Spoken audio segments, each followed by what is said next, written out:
अस्सलाम वालेकुम एवरीवन, मैं हूं आपकी host from JMR learning studio. I hope you all are fine. Welcome back to another informative video about UK skill worker visa. आज की हमारी वीडियो में हम डिस्कस करेंगे एक रिफ्यूज़ल लेटर। रिफ्यूज़ल आया है रिसेंटली एक कैंडिडेट का, उनका इंटरव्यू था रूफ़र का और उनका जो अनफॉर्चुनेटली वीज़ा है रिफ्यूज़ हो गया। आज हम डिस्कस करेंगे वो सारा रिफ्यूज़ल लेटर कि किस वजह से जो है उनका वीज़ा रिफ्यूज़ हो गया, क्या मिस्टेक्स हुई। ये रिफ्यूज़ल लेटर आपसे शेयर करने का मकसद सिर्फ इतना है कि आप इन मिस्टेक से कुछ सीखें, कुछ गाइडेंस मिले आपको, ताकि आप जो है अपनी इंटरव्यू में ये मिस्टेक्स ना करें और बेस्ट से बेस्ट परफॉर्म करें। अपनी रिफ्यूज़ल लेटर की तरफ मूव करने से पहले अगर आपने हमारा channel JMR learning studio subscribe नहीं किया then please subscribe to our channel and also press the bell icon for latest updates. हमारे चैनल पर ऑलरेडी बहुत सारे इन्फॉर्मेटिव कोर्सेज अपलोडेड हैं, don't forget to check them out. तो चलिए मूव करते हैं अपने रिफ्यूज़ल लेटर की तरफ। Due to some privacy concerns हम डायरेक्टली रीजंस की तरफ मूव कर रहे हैं। तो यहाँ पर रीजंस देख लेते हैं कि क्या है। Your application has been refuse for the following reasons.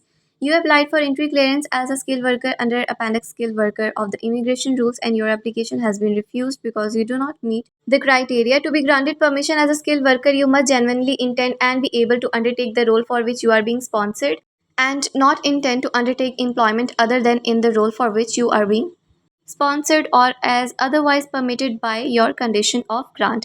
अब यहाँ पर बताया गया है कि उनको इंटरव्यू के बाद ऐसा लगता है कि आप जो है इस रोल को अंडरटेक करने के लिए सूटेबल नहीं है, आप में वो स्किल्स नहीं है और वो रिस्पॉन्सिबिलिटीज़ जो कि एक रूफर में होनी चाहिए वो उन्हें आप में नहीं नज़र आई, तो इसलिए आपका जो वीज़ा है वो रिफ्यूज़ कर दिया गया है।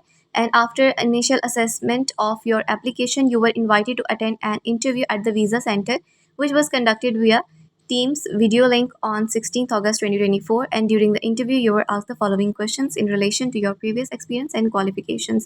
अभी यहाँ पर वो बता रहे हैं कि आपका इंटरव्यू जो है वो रखा गया था, जो कि आपने अटेंड भी किया था, जो कि टीम है उन्होंने आपका इंटरव्यू लिया था 16 अगस्त को। और आपसे जो अब नीचे वहाँ पर सारे क्वेश्चंस मेंशन हैं और आपके आंसर्स मेंशन है जिसकी वजह से ये जो वीज़ा है वो रिफ्यूज़ हुआ है। तो उन क्वेश्चन आंसर्स की तरफ मूव करते हैं।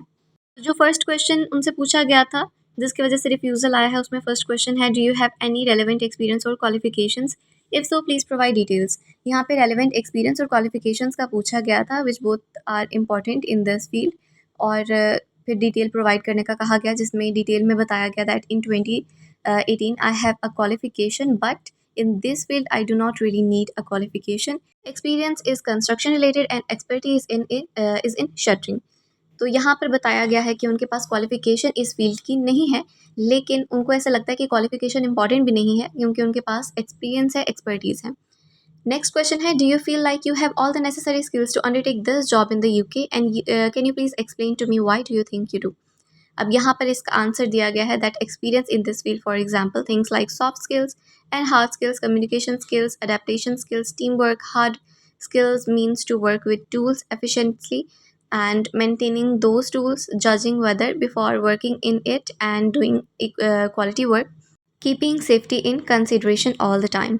तो ये जो है इस चीज़ का आंसर दिया गया था जहाँ पर आपसे नेसेसरी स्किल्स के बारे में पूछा गया कि कौन सी नेसेसरी स्किल्स जो हैं इस जॉब को अंडरटेक करने के लिए इंपॉर्टेंट है। तो इस चीज़ का जो है इन्होंने आंसर दिया था। नेक्स्ट क्वेश्चन है, what is your current job role in your home country, कि करंटली आप अपनी होम कंट्री में क्या जॉब कर रहे हैं।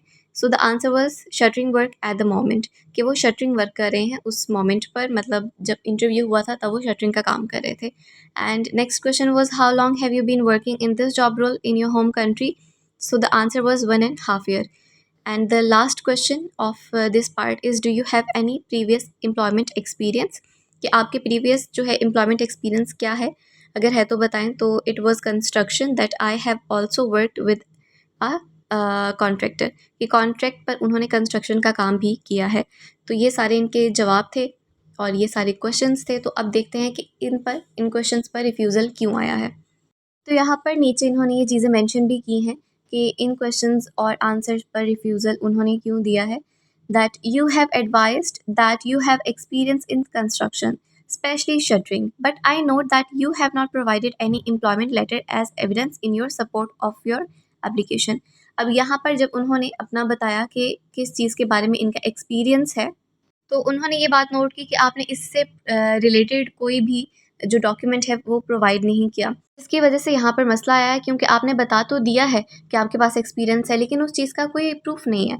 तो इसलिए उन्होंने ये बात आगे रखी है, and it is reasonable to expect that a person who genuinely intends to work as a roofer in the UK would submit the relevant documents required to demonstrate that they are capable of undertaking the role they are being sponsored for. तो यहाँ पर उन्होंने ये बात भी mention की है कि अगर कोई बंदा जिसके पास एक्सपीरियंस है, जिसने एज अ रूफ़र वर्क किया है और वो यूके भी आना चाह रहा है एज अ रूफ़र काम करने के लिए और उसके पास एक्सपीरियंस है, तो उसने इस चीज़ को प्रूफ करने के लिए अपना एक्सपीरियंस लेटर क्यों सबमिट नहीं करवाया। अगर उसके पास एक्सपीरियंस था तो वो लेटर जो है वो सबमिट करवा सकता था, एक्सपीरियंस लेटर।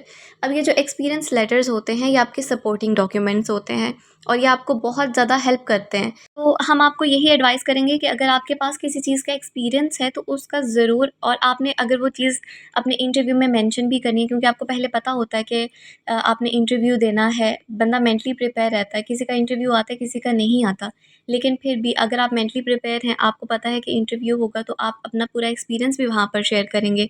तो बेहतर है कि आपके पास अगर एक्सपीरियंस है तो उसका एविडेंस भी जो है आप सबमिट करवाएँ। एंड इसके अलावा जो रीजंस हैं, you were asked the following question in relation to your technical knowledge and job role in the UK. अब ये जो ऊपर हमने जिनको डिस्कस किया वो थे बेसिक क्वेश्चन, जो कि तकरीबन सबसे किए जाते हैं। अब नीचे आ गए हैं टेक्निकल क्वेश्चंस। तो टेक्निकल क्वेश्चंस की तरफ मूव करके देखते हैं कि उसमें क्या इशू आया है। तो इसमें फर्स्ट क्वेश्चन है, where will you be living in the UK, can you give me the full address. तो यहाँ पर उन्होंने कंप्लीट एड्रेस बताया है, एंड ये भी बताया कि इट्स अ टेम्पररी अकोमोडेशन। और इसके बाद नेक्स्ट क्वेश्चन उनसे किया गया है, how far is your place of employment from your address. तो यहाँ पर उन्होंने आंसर दिया है जस्ट टेम्पररी, कि ये सब टेम्पररी अकोमोडेशन है। लेकिन अकोमोडेशन से वर्क प्लेस तक का कितना डिफरेंस बनता है वो नहीं बताया गया। तो इसका नीचे इन्होंने मेंशन भी किया है, after open source checks I can see the accommodation address you have provided is 2 hours away from your work address when using public transport. कि जो उन्होंने एड्रेस बताया है, उन्होंने उस पर रिसर्च की कि ये एरिया कहाँ पर पड़ता है। तो वहाँ देखने के बाद ये पता चला है कि अगर आप पब्लिक ट्रांसपोर्ट से भी जाते हैं वहाँ तक, तो आपको तकरीबन 2 घंटे का सफ़र वो पड़ जाएगा। तो I am not satisfied that you have made the necessary preparations for the duration of your stay in the UK. तो इसलिए उन्हें लगता है कि जो स्टे है उनका यूके में, उसके लिए उन्होंने कोई ज़रूरी अहकामात किए हैं। And it is reasonable to expect someone who is travelling to the UK, a foreign country that they have not visited before and have no relatives और family in, to have conducted research and made necessary arrangements of permanent accommodation for the duration of their stay। अब यहाँ पर उन्होंने ये चीज़ mention की है कि क्योंकि आपका कोई फैमिली मेम्बर, कोई रिलेटिव जो है वो यूके में नहीं है, तो आपको जो है जो नेसेसरी अरेंजमेंट्स होती हैं आपके परमानेंट अकोमोडेशन के लिए, आपके जो भी आपका जितना भी स्टे है यूके में, तो उसके लिए आपको कोई परमानेंट अकोमोडेशन जो है वो फाइंड करनी चाहिए थी। तो उनको ये लगता है कि आपने इस चीज़ पर बिल्कुल भी ध्यान नहीं दिया। तो ये चीज़ जो है उनके हक़ में काफ़ी नेगेटिव चली गई थी, जिसकी वजह से उनका जो वीज़ा है उसको रिफ्यूज़ कर दिया गया। तो ये थे वो सारे क्वेश्चन जिसकी बेसिस पर एक रूफ़र का वीज़ा जो है उसको रिफ्यूज़ कर दिया गया था। ये वीडियो आपसे शेयर करने का मकसद सिर्फ इतना है कि आप इन मिस्टेक्स को अवॉइड करें, इन मिस्टेक से कुछ सीखें, ताकि अपना बेस्ट से बेस्ट परफॉर्म कर सकें और आपका वीज़ा जो है वो अप्रूव हो जाए। रूफ़र के इंटरव्यू से रिलेटेड भी हमने 2 वीडियोस अपलोड की हैं, जिसमें हमने बहुत सारे इंपॉर्टेंट क्वेश्चंस को डिस्कस किया है। So please don't forget to check those videos. वो वीडियोस आपको हमारे यूट्यूब चैनल पर प्लेलिस्ट में ही मिल जाएंगी। प्रॉपर प्लेलिस्ट बनी है हमारी यूके स्किल वर्कर वीज़ा की, वहाँ पर आपको वो दोनों वीडियोस जो है वो मिल जाएंगी। तो good luck for your interview. I hope आज की वीडियो से आपने बहुत कुछ सीखा होगा। I hope you liked the video, and if you did, then please subscribe to our channel for more informative videos and also press the bell icon for latest updates. Also, comment below, share it with your friends, like this video। मिलते हैं अपनी next video में, तब तक के लिए अपना ख्याल रखें। टेक केयर, अल्लाह हाफिज़।